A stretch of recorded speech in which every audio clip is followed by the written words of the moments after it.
Hollywood सपनों का शहर, लेकिन कुछ सपने बुरे होते हैं, बहुत बुरे।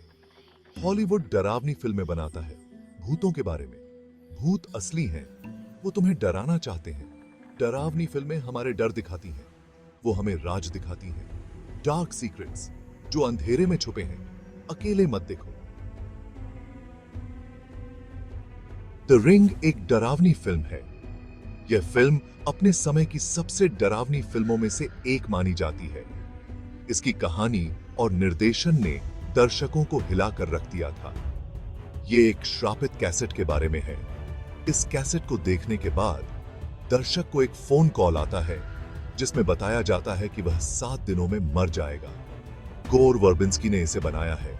वर्बिंस्की ने इस फिल्म को एक अनोखे और डरावने तरीके से प्रस्तुत किया है, जिससे दर्शक फिल्म के हर पल में डूब जाते हैं। नाओमी वॉट्स इसमें है। वो राचेल है। राचेल एक पत्रकार है। राचेल की भूमिका में नाओमी वॉट्स ने अपने अभिनय से दर्शकों को मंत्रमुग्ध कर दिया। राचेल एक जिज्ञासु और साहसी पत्रकार है जो इस श्रापित कैसेट की सच्चाई जानने के लिए अपनी जान की बाजी लगा देती है। वही एक श्रापित कैसेट के बारे में सुनती है। इस कैसेट की कहानी सुनकर राचेल को यकीन नहीं होता, लेकिन जब वह खुद इस कैसेट को देखती है तो उसे सच्चाई का एहसास होता है। यह कैसेट आपको 7 दिनों में मार देती है। राचेल के पास अब सिर्फ 7 दिन हैं इस रहस्य को सुलझाने के लिए और अपनी जान बचाने के लिए। राचेल को यकीन नहीं होता, वो गलत है। जैसे जैसे दिन बीतते हैं, राचेल को इस श्रापित कैसेट की सच्चाई का एहसास होता है और वह इस भयानक रहस्य को सुलझाने के लिए हर संभव प्रयास करती है। फिल्म एक शांत आइलैंड पर शुरू होती है। 2 लड़कियां अकेली हैं, एक दूसरी को श्रापित कैसेट के बारे में बताती है। वो डर जाती हैं। फोन बजता है। एक बार 7 दिन। बाद में राचेल अपनी भतीजी को मरा हुआ पाती है। उसके चेहरे पर वही डर है। राचेल को कैसेट मिलती है। वो इसे देखती है। तस्वीरें अजीब और डरावनी हैं। एक कुआं, एक औरत, लंबे काले बाल, एक चेहरा, उसका चेहरा। फोन बजता है। राचेल डर जाती है। उसे पता है कि उसके पास 7 दिन हैं राज सुलझाने के लिए, जीने के लिए। Section 5 7 Days of Terror. This is the story of a week filled with unimaginable fear and suspense, where every second felt like an eternity and every day brought new horrors. The clock ticks relentlessly, counting down to an inevitable confrontation with the unknown. Rachel का ex boyfriend उसकी मदद करता है। उसका नाम नूह है। नूह और Rachel मिलकर इस रहस्य को सुलझाने की कोशिश करते हैं। वे पुराने दस्तावेजों और वीडियो टेप्स की जांच करते हैं, हर सुराग को ध्यान से देखते हैं। उनके सामने एक भयानक सच्चाई उभरती है। उन्हें वीडियो में वो औरत मिलती है। उसका नाम समारा है। समारा की कहानी एक डरावनी और दुखद है। वीडियो में उसकी भूतिया छवि उन्हें परेशान करती है और वे समझ जाते हैं कि यह सिर्फ एक साधारण वीडियो नहीं है। वो एक परेशान बच्ची थी। समारा का बचपन बहुत कठिनाइयों से भरा था। उसे अपने माता-पिता से प्यार और देखभाल नहीं मिली। उसकी आंखों में हमेशा एक अजीब सी उदासी और डर था। समारा की मां को दर्शन होते थे। उसे अजीब और भयानक सपने आते थे जो उसे परेशान करते थे। ये सपने समारा के भविष्य की झलकियां थे जो उसे डर और चिंता में डाल देते थे। उसने समारा को डुबाने की कोशिश की। समारा की मां ने उसे मारने की कोशिश की क्योंकि वह समारा की शक्तियों से डरती थी।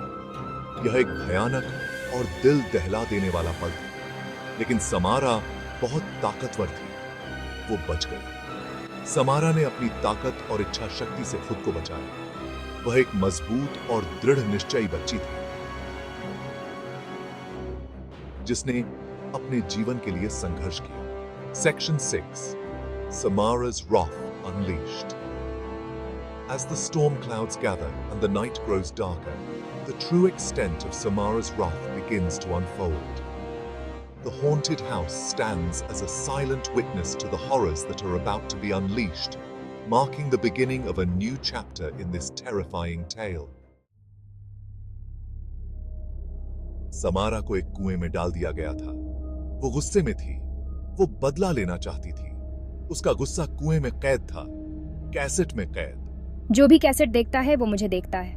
मैं उनके लिए आती हूँ, मैं टीवी से बाहर आती हूँ, मैं उन्हें मार देती हूँ। Section 7 Racing Against Time। Rachel और नूह को कुआं मिलता है। उन्हें समारा की लाश मिलती है। उन्हें लगता है कि सब खत्म हो गया, लेकिन समारा की आत्मा अभी भी जिंदा है।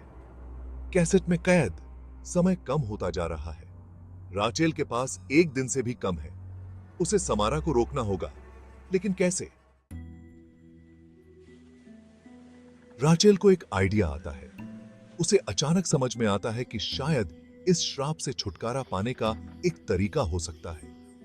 वह सोचती है कि अगर वह उस वीडियो टेप की एक कॉपी बना ले और किसी और को दिखा दे तो शायद श्राप टूट जाएगा। वो कैसेट की कॉपी बनाती है। वह जल्दी से अपने विचार को अमल में लाने के लिए काम पर लग जाती है।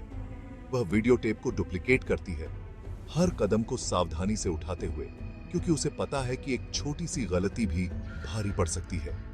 वो उसे नूह को दिखाती है। राचेल नूह के पास जाती है और उसे वीडियो टेप दिखाती है।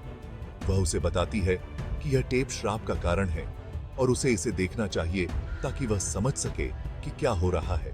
उन्हें उम्मीद है कि इससे श्राप टूट जाएगा, लेकिन वो गलत हैं। नूह और राचेल दोनों ही इस उम्मीद में हैं कि यह कदम उन्हें श्राप से मुक्त कर देगा, लेकिन उनके चेहरे पर चिंता की लकीरें साफ दिखाई देती हैं। फोन बजता है। ये समारा है। वो गुस्से में है। अचानक कमरे में फोन की घंटी बजने लगती है। राचेल फोन उठाती है और दूसरी तरफ से समारा की गुस्से भरी आवाज सुनाई देती है। राचेल को अपनी गलती का एहसास होता है। उसे समझ में आता है कि उसने एक बड़ी गलती कर दी है। उसने सोचा था कि टेप की कॉपी बनाकर वह श्राप से छुटकारा पालेगी, लेकिन अब उसे एहसास होता है कि उसने समारा को और भी गुस्से में कर दिया है। उसने समारा को आजाद नहीं किया, उसने उसे छोड़ दिया। राचेल को अब समझ में आता है कि उसने समारा को मुक्त नहीं किया, बल्कि उसे और भी ज्यादा परेशान कर दिया है।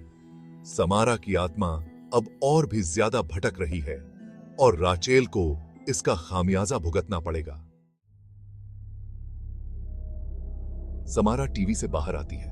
वो नूह के पास जाती है। वो उसे मार देती है। राचेल डर जाती है। वो नूह को मरते हुए देखती है। अब उसकी बारी है। समारा एक बदले की भूखी आत्मा है। उसे रोका नहीं जा सकता। वो मारती रहेगी। जो कोई भी कैसेट देखेगा मर जाएगा। राचेल अकेली है। वो डरी हुई है। वो जानती है कि उसे क्या करना है। उसे कैसेट किसी और को दिखानी होगी। उसे समारा को जिंदा रखना होगा। सिलसिला चलता रहेगा। समारा का आतंक कभी खत्म नहीं होगा। द रिंग एक चेतावनी है। कैसेट मत देखो। फोन का जवाब मत दो।